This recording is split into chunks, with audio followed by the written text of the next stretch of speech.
Alors le bilan sur 2011 pour le marché de l'investissement, 16,1 milliards d'euros placés en France, donc une hausse de 46% par rapport à 2010. Donc le volume a augmenté de façon progressive. On peut dire que l'on peut décomposer l'année en deux périodes, la première moitié et la deuxième moitié.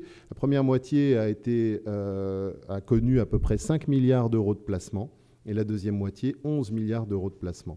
Un des éléments qui a été significatif et moteur a été la disparition annoncée de l'article 210E qui offrait un avantage fiscal aux investisseurs achetant en OPCI ou par le biais de sociétés réglementées qui bénéficiaient de l'avantage fiscal, donc permettant de sauver une partie de l'impôt sur la plus-value pour les ventes immobilières. Donc ça a été un élément moteur. Le deuxième élément moteur a été lié à la taille des opérations traitées, qui est devenue beaucoup plus importante par le biais de grosses cessions d'actifs ou par le biais de cessions de portefeuilles qui ont été bien plus nombreux cette année que les années précédentes. Pour donner une tendance, il est clair que ce marché était sous-offreur pour les produits les plus recherchés.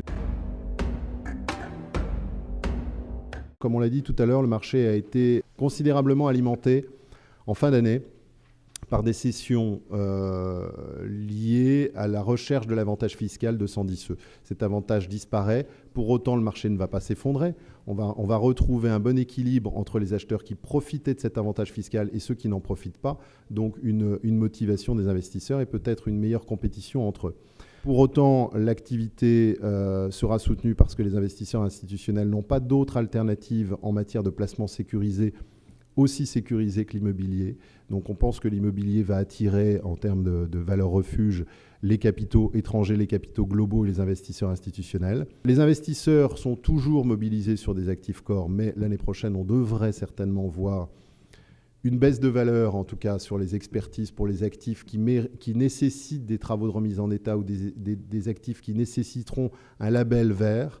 Donc ça, c'est un élément qui va certainement faire baisser les valeurs et faire revenir sur ces actifs-là des investisseurs un petit peu plus opportunistes. Pour autant, les investisseurs restent mobilisés sur des actifs sécurisés, long terme, donc des actifs de placement core.